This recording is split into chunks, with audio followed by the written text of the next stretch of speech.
Good afternoon, everybody. Welcome to Planning Your Cybersecurity Budget for 2023, a webinar by LMG Security. My name is Natalie Bray, and I'm your moderator for today. Our presenters for the webinar today are Sherry Davidoff and Matt Duran. Sherry Davidoff is the CEO of LMG Security and the author of Data Breaches, Crisis and Opportunity.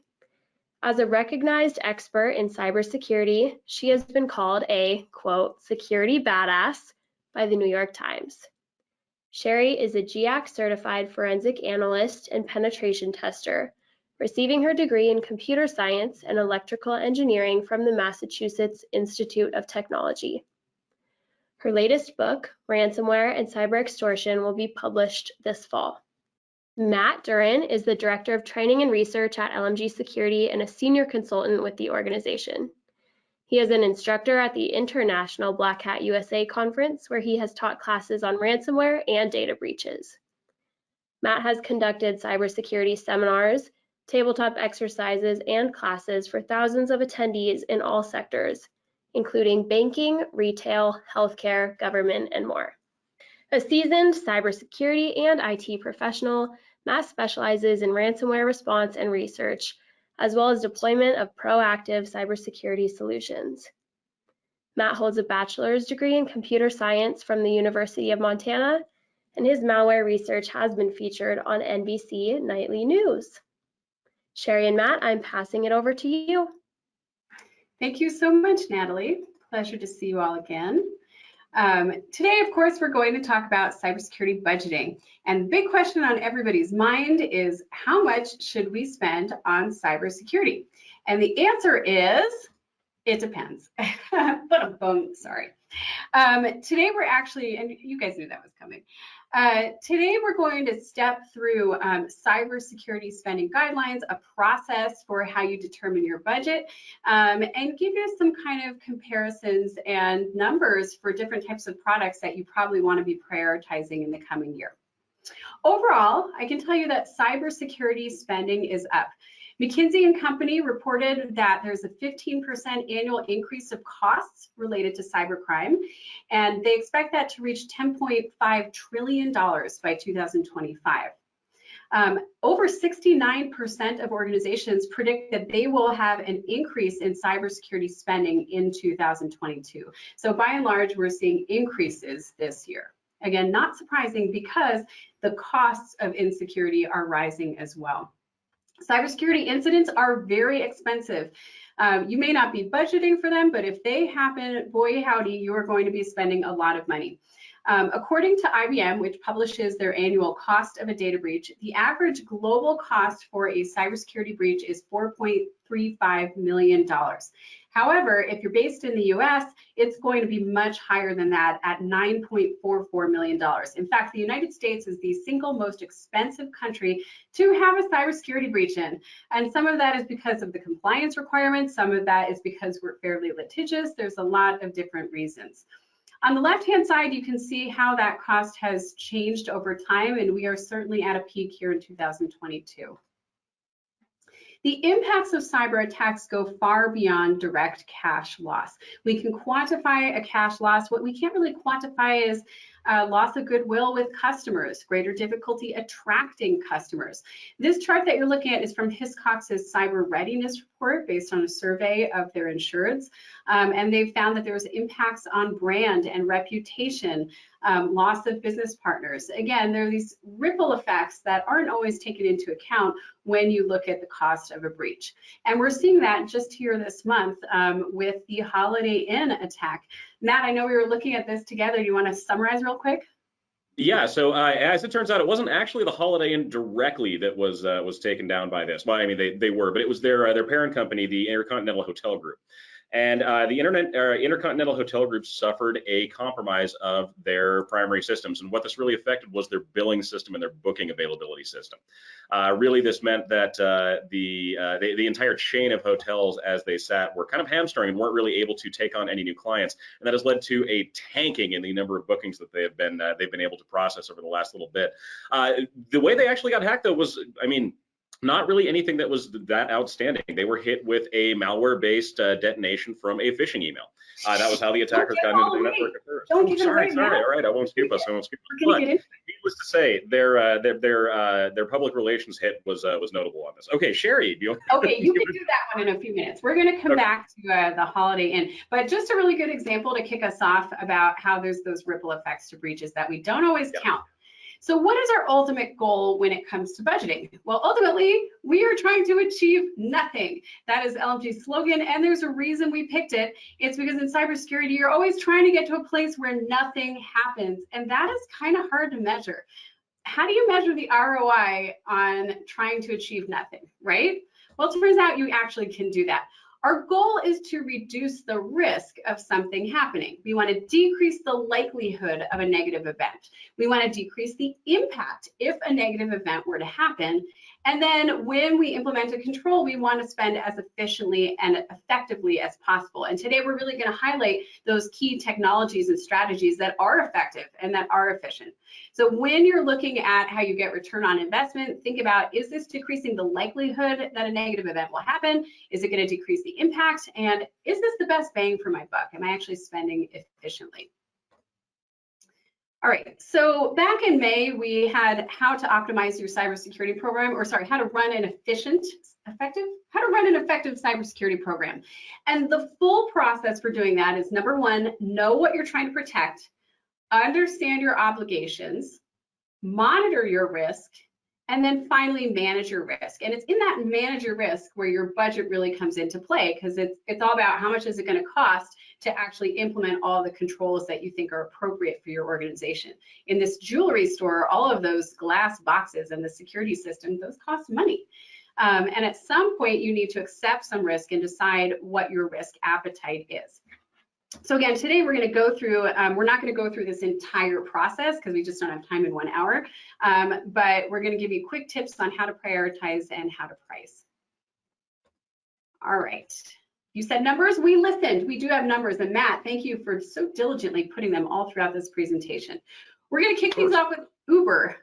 You may have heard of a little company called Uber. Hackers broke into Uber, and we found that out just within the past week or two, I think, just last week. And what did the hacker do? They gained administrative access to key servers, also to cloud platforms. They crawled through Uber's network and then posted screenshots, both to their internal employee Slack channel, bragging about it, as well as the hacker's Telegram channel. And this is not like the most super elite, sophisticated attack, is it, Matt? No, not really. Much like most of the other ones, this came through a pretty standard method of entry. Yeah, the hackers started off with a personal device. So there's a contractor. Uber has put out a statement saying they likely infected someone's personal device with malware, and clearly that personal device was used to access the corporate network. Sound familiar? This happens all the time, especially since COVID. Lots of people are working remotely. We've seen a huge increase in BYOD. And you don't have as much control over people's personal devices, so they're more likely to get infected with malware. When this person's device got infected with malware, their username and password were stolen and sold on the dark web. Now, again, that is quite common. We often see initial access brokers just getting initial access. They're specialists, and then they sell it off to the hacking group that's actually going to use it. So another type of attacker purchased that and tried to log in over and over and over, and guess what? MFA blocked it. Good job, MFA. So first big takeaway, of course, we honestly could not give a presentation about how to budget without talking about multi-factor authentication. I know, Matt, you've given a series of workshops recently about multi-factor authentication.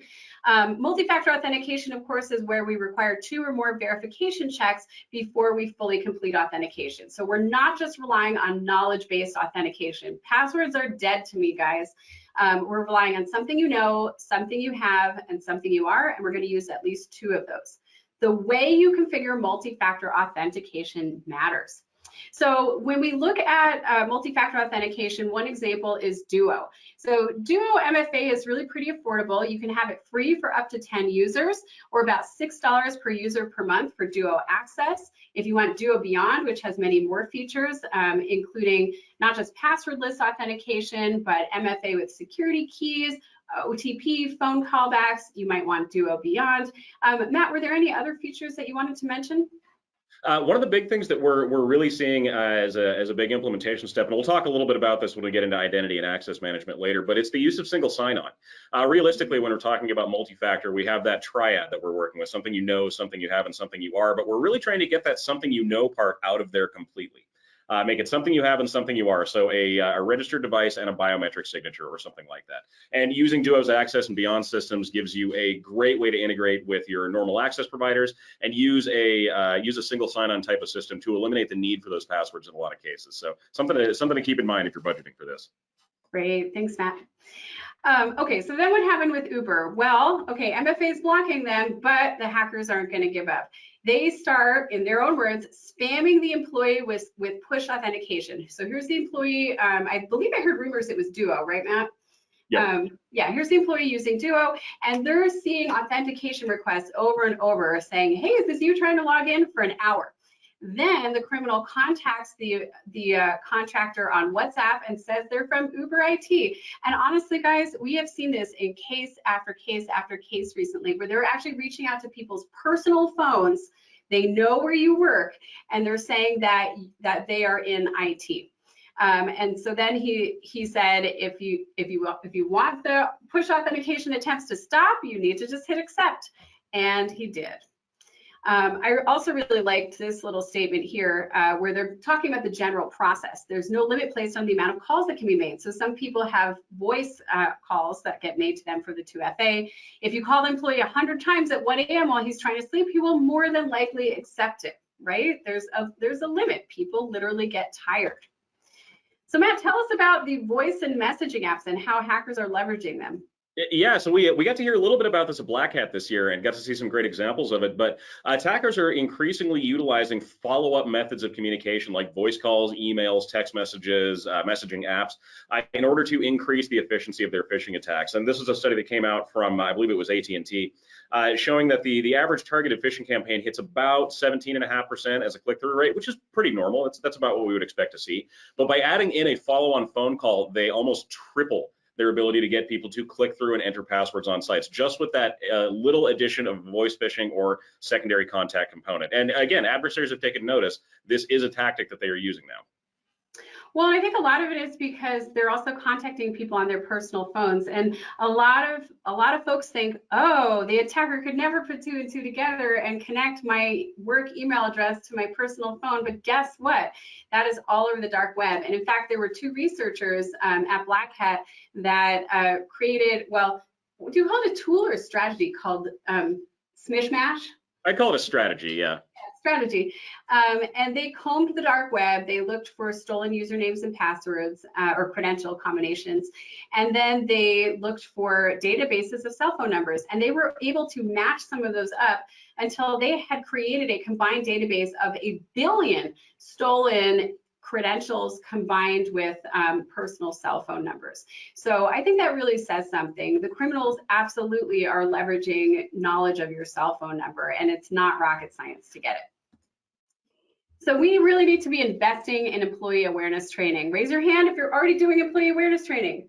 Okay, that's like 85 or 90% of you, right? Maybe even 95. I think there's only one person out there now. Yeah, we need to invest in employee awareness training and make sure it's up to date. So first of all, check out this chart. The majority of organizations are actually doing awareness training monthly or more frequently, sometimes twice a month. And that's really important for keeping security top of mind. But you also have to include these multi-factor authentication bypass methods in your social engineering attacks. So you don't want that training to get dusty. Make sure you're leveraging the latest information about attacks and you're keeping it up to date. If you take a peek at that little statistic down at the bottom where it says employee training, when I was looking through the IBM report, I was really excited because this is the first time I've seen them list security controls and the impact it has on the cost of a breach in this level of granular detail. So what they did was they surveyed breached organizations and they found those that had effective employee training programs had a lower cost of a data breach. In fact, it was lower on average by $247,000. So that's a pretty pretty large return on your investment right there. The cost of the data breach is significantly lower if you have strong employee awareness training. And I'm guessing also those breaches will happen less often. And make sure you're running phishing simulations. Again, you want to emulate those most common cyber attacks. Consider adding voice phishing as well, and text message phishing, just to see how your team actually reacts. All right, so Nat, do you want to tell us about what the hackers did once they were inside Uber's systems? Yeah, so the path they actually took through the network was kind of interesting. This isn't, and this is something that we talk about in terms of regular, data storage hygiene and basic practices that really help to not have you wind up in a situation like this. Once the attacker actually made it into the system, they were able to scan the contents of multiple shared folders inside of Uber's network. And inside some of those folders, they found things like PowerShell scripts. And inside those PowerShell scripts, they had hard-coded credentials for things like their Thycotic Privileged Access Management System, which allowed the attacker to gain access to not just the system itself, but everything it contained. This included access keys for things like AWS, for Google Workspace, for Slack, for a bunch of other things. They essentially had the keys to the kingdom at this point because they were able to take out that centralized credential and management source. And the way that they were able to do that, again, was just a simple misstep on a programmer, developer, or IT professional's part, looking to make their job easier, automate something with a script, but leaving those hard-coded credentials and keys in there. This is something that most online code repositories scan for automatically at this point, but you need to do inside your network as well. Yeah, and I got to tell you, as a pen tester myself, we see this all the time in organizations' networks when we're actually doing a pen test. It's hard to find and to squish every single one of those passwords, but as we're going to see, it's really important. And from there, the hackers just jumped right to the cloud. We see this all the time where they just expand to your cloud systems. They took screenshots of Uber's Slack workspaces, administrative interfaces for AWS, G Suite, and many other systems. So it's a PR disaster for Uber. Again, the investigation is ongoing, so we'll see what comes out of it. But Matt, tell us a little bit about what the solution is. Yeah, so one of the biggest solutions that we've seen as it applies to Uber's case anyway is the implementation of zero trust technology, and this is something that's becoming a lot more common in businesses. Over 74% of businesses at this point have taken some steps towards implementing zero trust as an overall policy or protocol inside of their network, and really it's good. What we want to look for with zero trust though is basically assuming that something is going to go wrong and our perimeter will get breached. You will get hacked. You will have someone in your network without authorization. So what do we do at that point? Well, the idea is to reduce the blast radius of what they're actually able to hit. And zero trust accomplishes that through a continuous verification of you in the network. We don't just get to authenticate with a password once. We have to maintain things like the correct device access, the correct behavioral access, the correct password, the correct MFA prompt. There's a lot of things that go into it. But really, it's basically, it's looking at verifying whether or not you are who you say you are and you're doing what you're supposed to be doing at any one specific point in time, not just once, not just at the end, but continuously. And with zero trust specifically, there are a lot of solutions out there that work out really well. There are things like SecureAuth, which offers a really nice zero trust solution. That's going to be about $1 per user per month to start off with. There's Ping Identity, there's Keeper, and a lot more. They offer digital fingerprinting and a lot of other great features. So something to look out for. Zero trust is where we kind of need to go. And yeah, sorry about the header, you guys. We'll update these and make sure you get an updated copy of it. But yeah, Matt, sorry, I was like, should I share them? And then, but the data on it is good.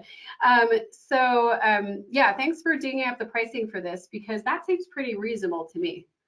Yeah, and it seems like it's not the easiest solution to implement, but once it's in place, it's really nice to have it at your fingertips. Great. So another development in the Uber case is that shortly after their hack, they suddenly started hiring more people. And unfortunately, the internet gave them some hell for this. But it's very common in the wake of a security breach for organizations to listen, to start to identify those gaps. I mean, in the best organizations, it's a learning experience. And so you do see frequently that organizations will staff up after a breach. Now, ideally, we want to be investing before in staff, but that can be hard to do in today's job market. A survey of organizations found that 62% do not have sufficient staffing on their security team. And if your security team is not sufficiently staffed, if you do have that skills shortage, your data breaches are much more likely to cost more.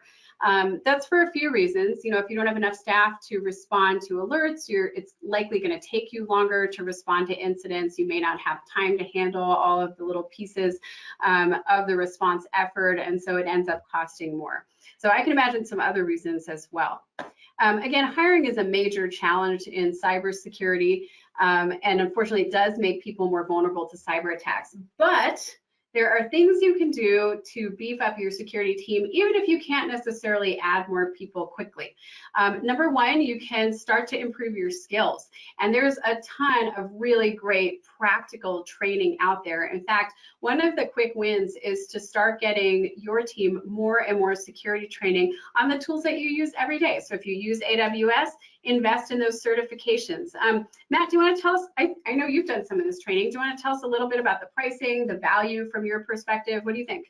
Yeah, of course. So a lot of the training that we get, especially for the more popular services like Microsoft's 365 system, AWS, a lot of the training material by itself is actually free of charge. You can go in and you can view their training libraries, you can go to their online academies, and all of that is made available to you. Obviously, there are paid upgrades to that system, but learning about how to use those systems oftentimes is just made available to everyone. Now, if you want to take it a step farther and become certified in any one of these areas, they have some really nice low-cost options. It's only about $100 in most cases to get a certificate in either Microsoft's 365 security systems or the AWS security systems. And again, it's an investment of time more than it is capital. And it's really nice to have these resources kind of at your fingertips, and they're updated frequently to reflect new changes to those systems, which makes them invaluable if you work in these kind of environments frequently.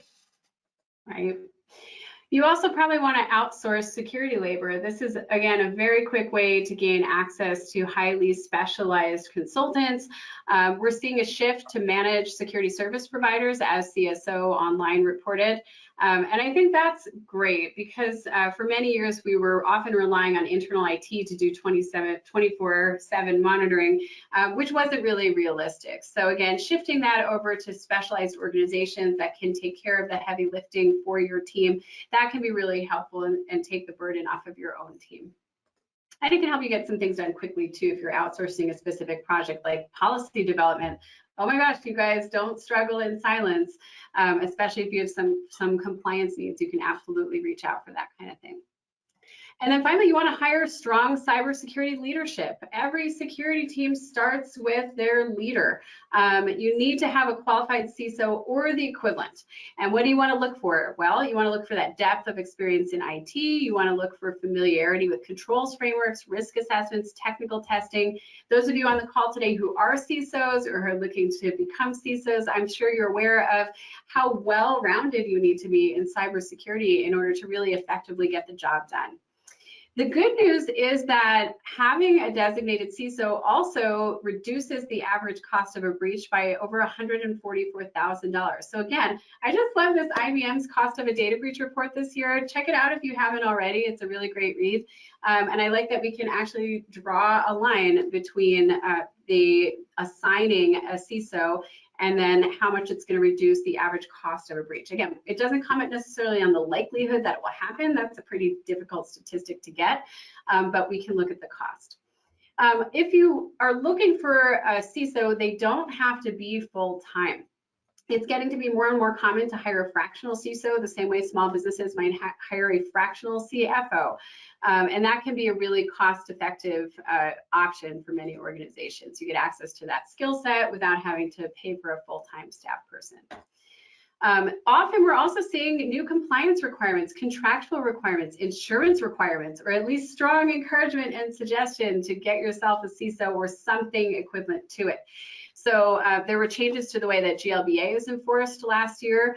Now there's a requirement to designate a single qualified individual to oversee and implement the information security program and enforce it. So that's a big change. Before you could assign that role to multiple people in the banking industry. Now it has to be assigned to one single person. They can delegate, but it's ultimately the buck's got to stop at one place. All right, Matt, take it away. Tell us more about how the IHG hack happened, because I want to know what some other trends are. Yeah, I totally want to jump into this, and I'm so sorry I scooped this one a little bit earlier, but yeah. So IHG, as we talked about earlier, was taken kind of by surprise by this hack. This was a kind of a deep-seated cyber attack, and was, as it turned out, intended to be something other than what it actually was. We'll talk about what that means here in a second. But how did they actually get hacked? Like, how did attackers actually make it into the IHG network, and how are they able to expand as quickly and as far as they did?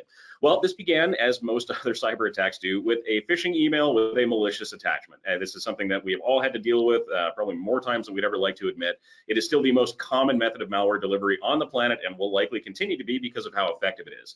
Once the attackers had that initial access, they were able to bypass multi-factor authentication. Now, we don't actually have any details on how they did this, but by looking at what we talked about earlier, we know that there are several ways that attackers can get by multi-factor authentication, either by pestering someone until they finally just give up and approve a login prompt, or by intercepting a text message, or something else. Then they found login details for the password vault for the internal network, and the password that they allegedly used to hack the password vault system was QWERTY1234. Now, in 2016, this was listed as one of the top 25 worst passwords to have, period. And the fact that it actually made it into a large-scale network is essentially kind of asking for trouble at that point. These are one of those things where, when we're using a password manager, we really want to identify if someone's trying to use a password like this. Well, Matt, it's not 2016 anymore. They probably thought they were being stealthy again. Oh, sure. It's like putting an @ symbol instead of an A in the word password. Totally works. The other part about this that was interesting, though, was that the attackers didn't actually mean for this to be a data wiping attack, which is what it turned out to be. They wanted to detonate ransomware at first, but there were some automated systems, or we assume automated systems, inside of the IHG network that were blocking them from doing that. So out of frustration, they ended up just wiping all the data out instead. Kind of a bad turn of events to have happen to you there. But hey, at least it wasn't ransomware. You know, I thought it was amazing that the hackers actually did an interview with BBC. So they're a Vietnamese couple. We literally know who they are. And they told the BBC that the username and password to the vault was available to all employees. So 200,000 staff could see it, and the password was extremely weak. So again, this has not been independently verified. This is just the attacker's perspective, but it's certainly a good lesson that we can learn. Number one, don't leave sensitive data lying around. Even one little password that's sitting someplace it shouldn't be can be the string that unravels the whole sweater, right? So we want to make sure that it's only available to the people that really need it. The BBC also interviewed a security professional, Rick Ferguson, and I really liked his quote here. Even a highly complex password is just as insecure as a simple one if it's left exposed. So how can you find that one password that's going to destroy your organization? Well, that's where data discovery and data mapping come in. And frankly, if you start doing automated data discovery, I guarantee you will find much more than one password. One of my clients had a great analogy when we were talking about trying to find sensitive data in your office or in your organization. He likened it to trying to find paper clips in your office. Like, you think you've got them all, and then it's like, oh, there's one more over here, and there's one more over here, and oh my gosh, there's like 500 more paper clips all over the place, but you would never see them. So it's important to routinely conduct data discovery, data mapping, in order to identify sensitive data like PII, payment card information, things like that. You also want to make sure you're doing it both on your local network as well as the cloud, and some cloud platforms like Office 365 actually have some of these capabilities built in, which is great. And then finally, it is so important to leverage automated tools. Also, in this case with IHG, of course, there was a data wiper deployed, so that's part of what took them down. And we want to make sure that we're doing backups. Matt, do you want to talk us through some of the pricing and why backups, really some of the nuances? Because everybody knows these days that you need to have backups, but there's definitely some nuances like the need for immutable backups and things like that that we often see missing. Yeah, and not all backups are created equal. In fact, I think we have a blog post that's called that, or something very similar to it. But the reason that we have that is because it's absolutely true. When we're talking about the need to back up a network, we need a backup solution that is, one, appropriate for the type of network that we're using. Not every backup solution will work for every network based on how much cloud usage you have, your virtualization needs, the number of devices that you have, your internet connectivity, and a lot of other factors. We also need to look at where that sensitive data actually exists. So what you see in front of you, this is a screenshot from Veeam, which is a great backup solution to have if you or to look into if you don't have one already in place. For a 50 universal license agreement with them, we're looking at about $4,000 a year, and then to add on the Microsoft 365 backup, which will back up things like your SharePoint contents, your Teams contents, your email inboxes, things like that. We're looking at about another $1,000. So a total of just over 5,000 for a network of this size pales in comparison to the cost of recovering from a data security incident if someone's able to make it into your network and completely wipe you off the map with ransomware or just by deleting all of your files. That is a pittance. So having something like this planned out ahead of time is definitely essential. And as Sherry mentioned before, those backups need to be immutable. And what we mean by that is even if someone gains access to that backup system, which odds are good in a significant enough cybersecurity incident, they're going to, we need to make sure that we have an ability to block them from altering the contents of those backups. So it doesn't actually even matter if they access them. We can pull those back in and still recover our network regardless of their level of access. Thanks so much, Matt. Yeah. Now, in this whole process, when we're responding to an incident or trying to prevent it, we want to be able to employ artificial intelligence and automation as much as possible. Part of that's because of the labor shortage, but also we're going to be able to get more bang for our buck if we're making the robots do it for us, right? So Matt, can you give us an example of artificial intelligence when it's used for proactive cybersecurity incidents, basically reducing the likelihood that a breach will occur?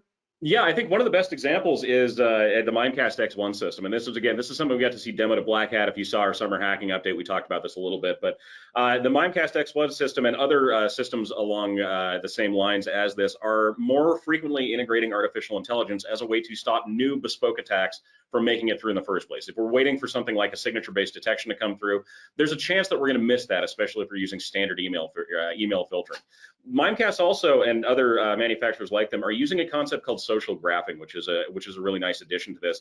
And that's basically including behavioral detections, heuristic detections, like we think of with EDR solutions, into your email filtering. So we can start to see if the pattern of email starts to look weird, or if the phrasing of certain content portions of an email looks strange. All those can factor in and lead to a really nice way to block those newer kind of attacks from getting through in the first place. Now, again, Mimecast X1 is not the only one out there. They also have some other solutions, and we figured we'd throw this one in here because it's good to think about where your data is actually coming from and where your security incident data can be coming from. If we're talking about Mimecast, we're really talking about utilization of what's called their mesh system, which is their extensible security hook system that allows them to integrate directly with things like Microsoft, your EDR vendor CrowdStrike, your perimeter Palo Alto devices, your anomaly system, and a lot more. So you get a very good view of your overall network activity as a whole. Another one that they have is Proofpoint, and Proofpoint is obviously a competitor to Mimecast, but is also used by a lot of organizations around the world. They take it a step farther and actually monitor your cloud account usage in addition to the mail that's coming in and out of your organization. So this can help you identify things like account compromise and possible travel detections and a lot more. Great to have again in your back pocket if you don't have anything else. Thanks, Matt. Yeah. In addition to helping us proactively, AI and automation can dramatically improve your response. In fact, the use of AI and automation is the #1 single most impactful thing you can do to reduce the cost of a breach. It actually will slice over $3 million off the average cost of a breach. So that's kind of amazing. You can see that in the chart. So we're going to actually talk about that over the next example, and I think throughout the rest of the presentation, we'll highlight places where automation really comes into play. So let's talk about ransomware. Ransomware is back. Ransomware never really fully went away, and full disclosure, Matt and I are publishing a book on ransomware. I think today was actually the last day that we actually did work on it, and you'll see it come out in a couple of months. But we certainly noticed earlier this year, after the Russia-Ukraine conflict began and after there was a series of arrests, including the REvil ransomware gang and CLOP, we saw a bit of a dip, it seemed, in ransomware attacks. And now we're starting to see it's picking up the pace. I think the hackers are home from summer break, right? And here's one case. Suffolk County has been suffering a ransomware attack. Their systems are down. They can't do fingerprint checks. They can't communicate with the DA's office. Their email's down, and it's just continuing. And one of the reasons why ransomware is successful and getting more prevalent is because the ransomware developers are trying to differentiate themselves, and they're trying to have better features and be faster to encrypt. That's one of the things that Lockbit, for example, is using to differentiate themselves from the rest of the pack. Splunk did a study on malvertising and truth in malvertising. It was a really cute little piece. And they analyzed Lockbit's claim that they were extremely fast to encrypt files. They decided to test Lockbit and compare them to their competitors. And what they found was it was true. Lockbit's extremely fast. So the time to encrypt 53 gigabytes of data or a little under 100,000 test files was 5 minutes and 50 seconds on average. In fact, the fastest one, which you're looking at on the bottom, was less than 5 minutes. It was 4 minutes and 9 seconds. Okay, raise your hand if you can prevent a ransomware attack from spreading in 5 minutes. Not me. That's where we need to be leveraging automation and AI. So Matt, want to fill us in on EDR and then XDR? Yeah, so we'll talk about EDR first, because at the EDR for a while was considered to be kind of the next generation level of security software, something that you absolutely had to have in place on your network. And to a point, that's still absolutely true, although this has been improved upon. But when we're talking about endpoint detection and response, we're talking about an augmentation to traditional antivirus software. This is something that's not going to rely on signature-based detections like we would normally assume. This is something that's actually going to look at the behavior happening inside your network. And with EDR, you get real-time continuous monitoring of endpoint behavior. And that word endpoint is included in there specifically. This is looking at the actual computers inside your network. It also gives you the option to do live response, threat hunting. You can automate your data collection and your orchestration, which we'll talk about here in just a minute. But it's something that everyone should absolutely have in one form or another inside their network. Now, if you want to take this a step farther and move away from just the endpoints themselves, we need to talk about XDR. And XDR is an up-and-coming type of technology that a lot of vendors are moving into, mainly because we get all of those great features that we get with EDR, but we get to include additional data sources. So we get things like network information, we get cloud services, we get data storage systems that wouldn't normally be covered under a standard endpoint detection system. These also integrate really, really well with both your SIM systems and then your SOAR systems. And SOAR is an acronym that we'll dig into a little bit more as we go through. But the ability to playbook and to automate your response processes using something like a SOAR system is great. And it drastically improves your ability to respond to incidents quickly and efficiently without having to drag your feet too much and manually get rid of things that are potentially impacting your network. Nice. According to IBM, XDR will save you time and money. So it'll slice 29 days off the average duration of a breach. And if you're going to slice that amount of time off the duration, you're also going to reduce the cost as well. So the shorter the breach, the lower the cost, and vice versa. All right, back to our case. It turned out that the hackers claimed that they stole over 4 terabytes of data, and they tried to provide evidence of that. So they started leaking the data and also threatening to release more unless the victims started communicating. And unfortunately, this is becoming all too common. More and more, we're seeing attackers looking at exposure extortion instead of just locking up your files. Now, what's happening on the victim side is that once your data gets dumped, all of a sudden, you have to figure out who to notify. You have to figure out what the scope of the breach is, who needs to know about this. In order to do that, you have to do an emergency inventory. And that's something I'm sure you are very, very familiar with. Yeah. Time and time again. Taking an inventory of your data is the most expensive in a breach, unfortunately. So everybody's rushing around trying to figure out who's affected. You might have lawyers working on evenings and weekends. I know that sounds awful. Doing this ahead of time can save you so much money and so much heartache. And then you have an opportunity also to reduce the amount of data you have if you want. In general, the more data you have, the higher the damage will be when it leaks. So on the screen here, you can see the average per record cost of a data breach. In 2022, it's $164. And again, multiply that by the number of records that you have, and poof, you have the average cost of a data breach. I like to think of data as hazardous material. Again, the more oil you see spilling, the more the damage will be. That's easy enough. So the more data you have, the more it costs and the more risk you have. On the flip side, that means there is one very simple way that you can improve or decrease your cybersecurity risk simply and effectively, and that is to reduce your data. Store less, delete more. I know it doesn't sound super fancy, you're not going to see it advertised on a billboard, but just deleting data will dramatically reduce your risk without a giant investment. It can cost some investment of labor. You may need to invest in data mapping so you understand what data you have, but that's not the same thing as buying like a $250,000 appliance. So store less, delete more. And then even if you have the best cybersecurity program, sooner or later you might get hacked, right, Matt? So we want to make sure that we have an incident response team capable of responding to these hacks. And again, good news, incident response teams pay off. According to the IBM study, they found that if a victim has an IR team, that results in a decrease of the cost of a breach by over $250,000. Wow. And then they also found it's not just about having a team, but about testing your processes so that people really start to learn and integrate your plans into their experiences. So a good way to do that is by conducting tabletop exercises. Matt, tell us about what a tabletop exercise is. I'm just going to play tabletop exercises.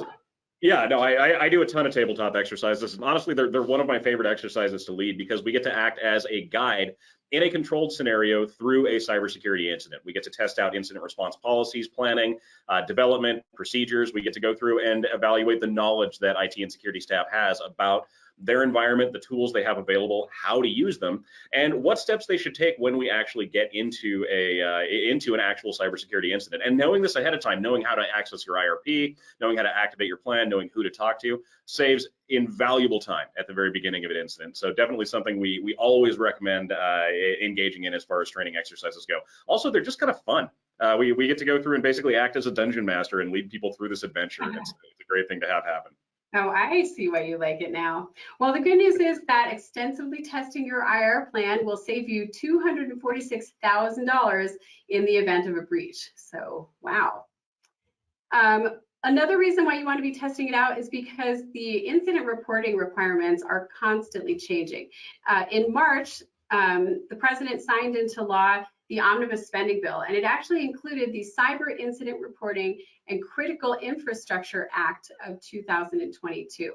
And so that requires you to report certain cybersecurity incidents to CISA within 72 hours, or to report ransomware attacks to CISA within 24 hours. So right there, it's not a public reporting requirement. It doesn't add that burden, which I think is really smart. It's a private reporting requirement to the government, and that gives them an opportunity to track and see if there's any major widespread incidents coming out.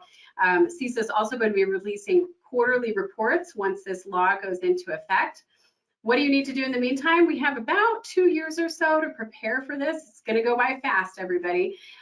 So make sure you are dotting the I's, crossing the T's over the next couple of years. Understand your obligations. Make sure you have your incident response documentation all up to date, and that you've actually gone through some exercises with your team so they know who to report to and when.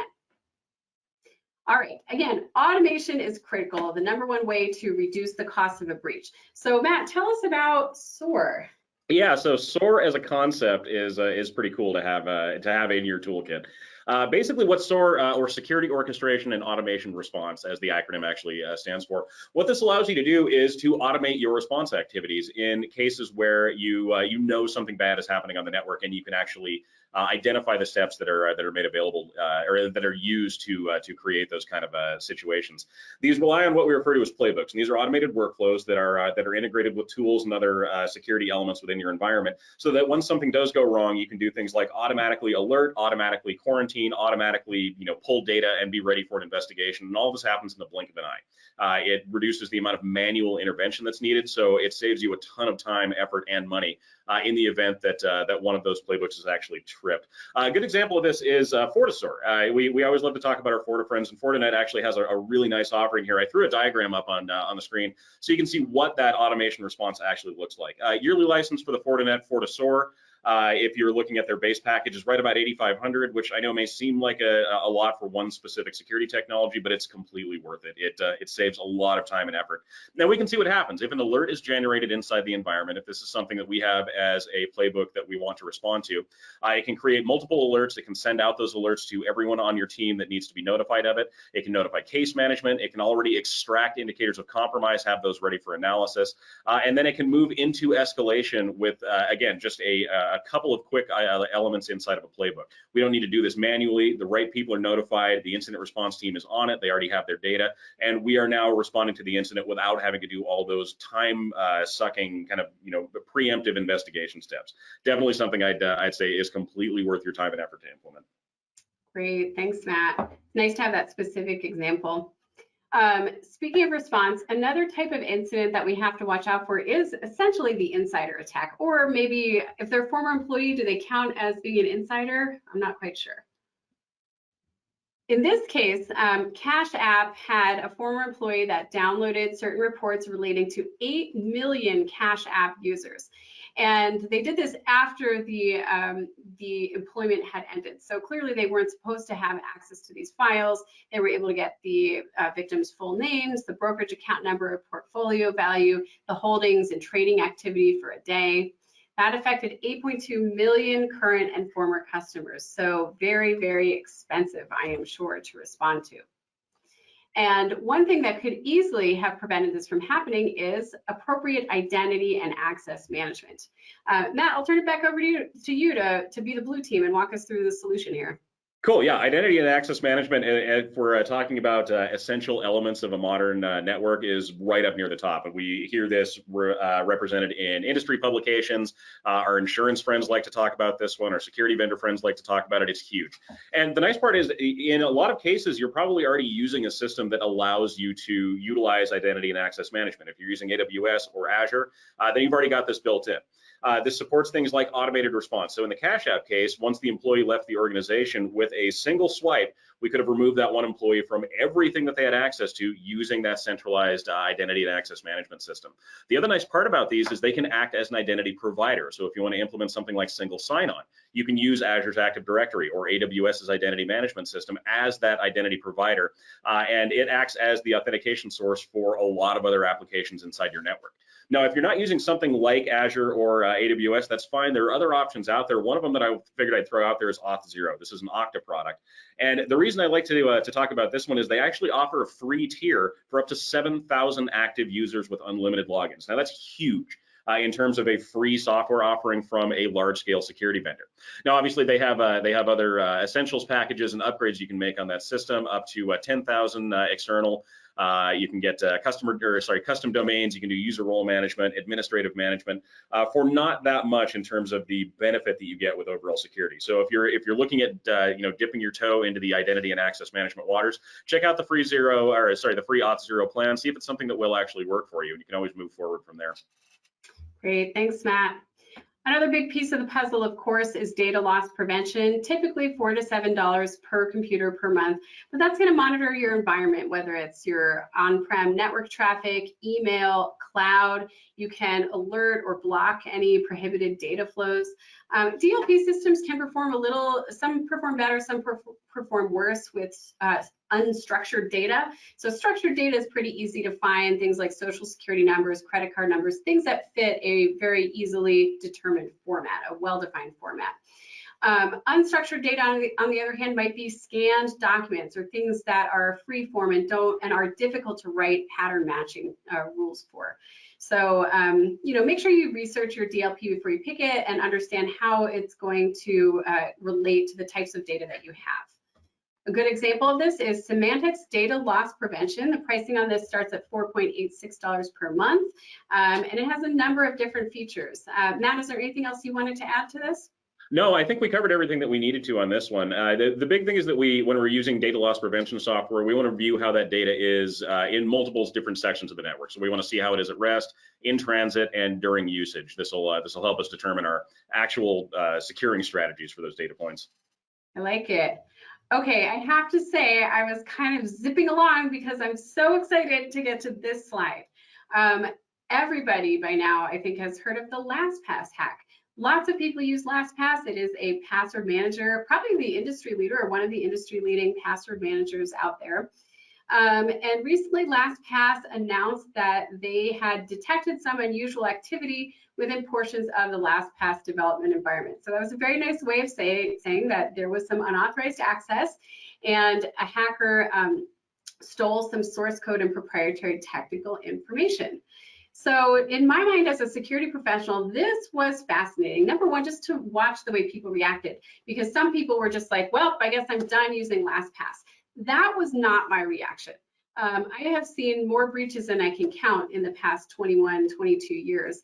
And I can tell you most technology companies that get hacked do not detect it very quickly, or if they do, they may not have any reason to report it.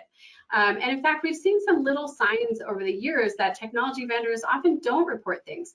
So there was a story in 2017 that a Microsoft employee leaked. Microsoft had been hacked in 2013. Their bug tracking database specifically had been hacked, and they just didn't tell anybody.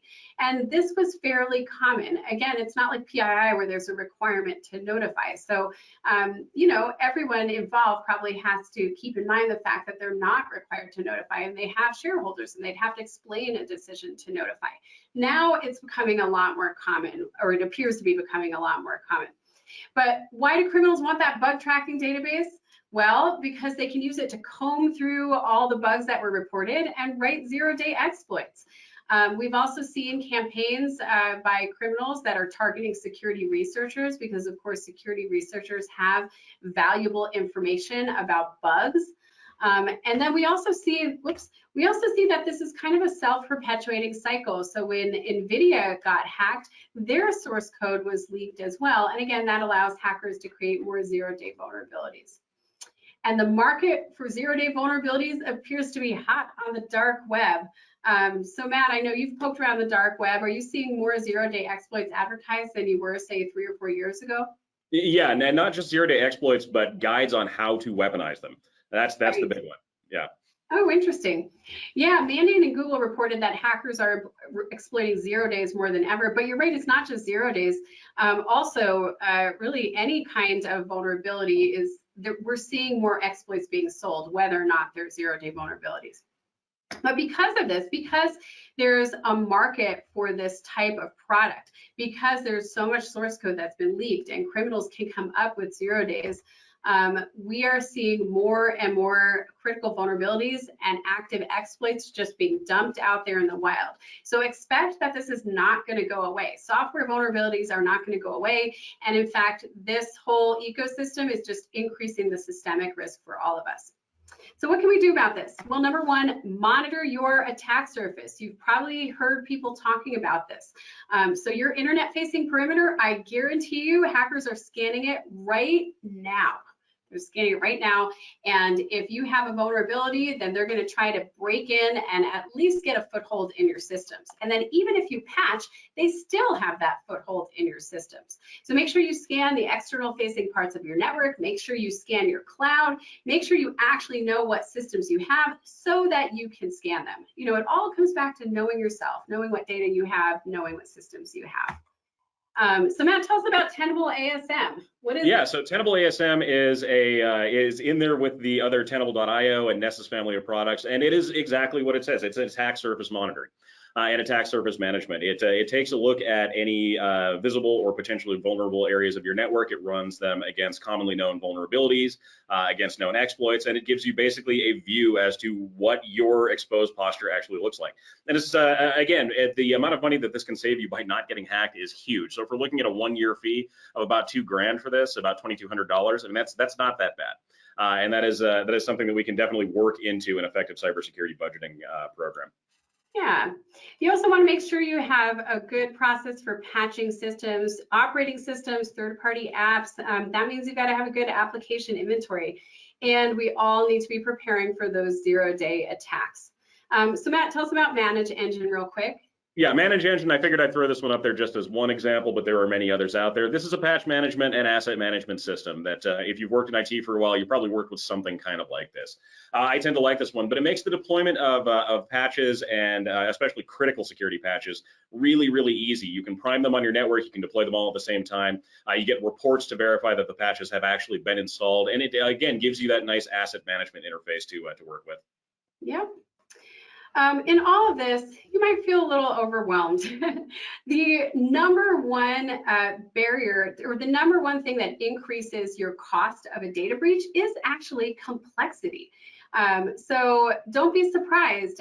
Complexity is the enemy of security. So having a complex security system will actually increase your cost of a breach by over $290,000. There was also a recent report that was put out there by PwC about the need to simplify our IT infrastructure and our security infrastructure. And here are a couple things you can do to simplify. Reduce outdated or end-of-life technology so you don't have to worry about those patches. Adopt a cloud-first technology strategy so that somebody else is handling the security of those underlying systems. Now, just because you're in the cloud, of course, does not mean that you can set it and forget it. The cloud is definitely a double-edged sword. According to IBM, 45% of breaches are cloud-based. And really, the cost of a breach will be affected by your level of cloud security maturity. The more mature you are, the lower your cost of a breach will be. That's very clear. Again, you can demonstrate some of this ROI. And we see that in cases like Capital One. And by the way, my news of the week is that this past week, Capital One was actually released from their consent order. I can't believe it's actually been, what, 3 years? Whew, time flies. So back in 2019, a hacker gained access to 100 million Capital One credit card applications. They were up there in AWS, and there was a misconfiguration that allowed a hacker to grab them. So just this summer, that hacker, who was also a former AWS engineer, knew the system really well. They were convicted of the hack. Capital One, since that time, has had to pay over $270 million because of this hack, but none of that has stopped them from embracing the cloud. And it really shouldn't stop you from embracing the cloud either. It's fine to migrate to the cloud, but you just need to make sure you're investing in cloud security as you go along. So you want to make sure you have a full inventory of your cloud apps, because it's very easy for people to upload stuff without you knowing it. You want to make sure you're integrating that with security products. And most of all, I think, is conducting routine config reviews. We see so many hacks happen because of a simple misconfiguration. And I see many organizations doing pen tests year after year after year when a huge amount of your data has migrated to the cloud.